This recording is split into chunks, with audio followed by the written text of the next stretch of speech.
Skupina The Start je zaslovela leta 2016, vsaj izven svoje rodne Nizozemske, ko so bili skupini Muse na njihovi turneji po Evropi. Oni sicer delujejo že dlje časa, zdaj že 13 let, okoli tega frontmana Toreja Florima.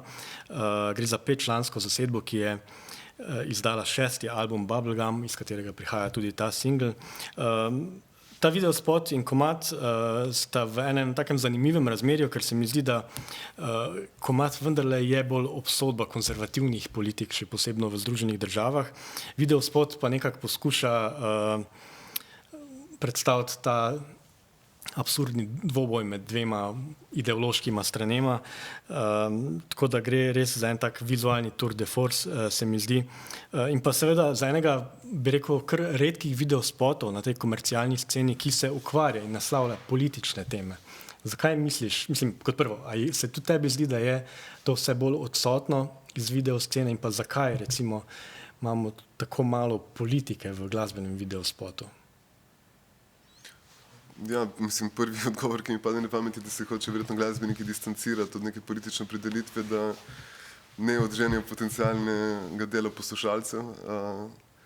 Sicer težko sodim za druge, ampak ja, tukaj je pa zanimivo, da ta političnost oziroma ta neka razklanost se potem lepo poveže, ko imamo v bistvu na obeh straneh istega protagonista, ne, se pravi, kako pol smo v bistvu, mislim, je to lep komentar vsega skupaj, no, ta delitev je zelo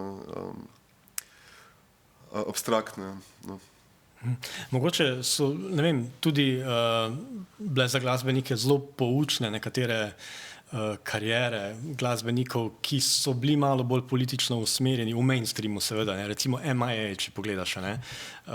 Ona je vedno bila tako precej politično usmerjena in je to tudi jasno izražala, ampak njena kariera nekako ni šla potem po tej poti gor, kot bi si verjetno tudi ona sama želela, in zdaj celo razmišlja, da bi prenehala kariero, a ne? Ker je bilo tukaj nekih pritiskov, tukaj obtožb, in da mogoče tam mainstream dejansko izvaja prevelik pritisk, no, z različnimi vzvodi na glasbenike, da naj vendarle ne naslavljajo teh tem, da lahko ima to bolj pogubne posledice, kot pa da bi res jih lansiralo, ne vem, v neko novo občinstvo. Ne vem, si po drugi strani imamo tudi Bonota, recimo, neko je že dolgo leta tarča posmeha zaradi svojega političnega angažmaja, ki pa ga mnogi pripisujejo temu, da gre v bistvu tukaj za neko zlorabo teh tem za samo promocijo, ne. Tako da mislim, da je to tako zelo, kako bi si reklo, da hodi po tankem ledu vedno, no, ko se pravi s to politično opredelitvijo, pa sploh, ko nastopijo v nek ta mainstream, je pa ta nevarnost, da lahko hitro zbanalizirajo te teme ali pa da se jim pripiše potem, ja, da gre tukaj za neko zlorabo teh tem, tako da, ja, spet je od primera do primera odvisno. Zdaj pa, če imamo neke izvajalce, ko so Rage Against the Machine, ko se že od samega štarta vzpostavijo kot politično opredeljeni in so vse skozi konsistentni, mislim, da tukaj nimamo kaj za očitati, no. Mislim, Rage Against the Machine so en tak zelo očiten primer, ne, ker so bili vedno politični tudi, ampak pri veliki komercialni založbi, ne. A se ti zdi, da je to ukvarjanje s političnimi temami v mainstreamu, ne govoriva o alternativni glasbi, da je vedno deloma dvolično?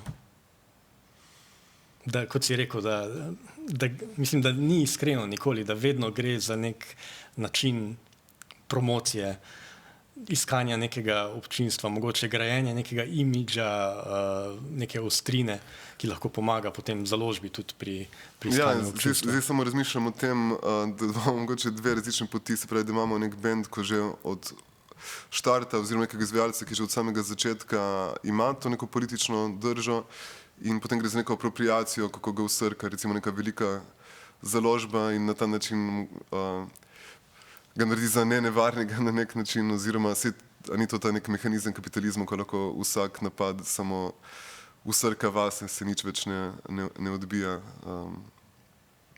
Se absolutno strinjam. Mislim, res to, sploh ta primer Rage Against the Machine se mi zdi izjemno zgovoren, no, ker je res točno to pokazal, ne, kako kapitalizem v bistvu to uporabil svoj prid.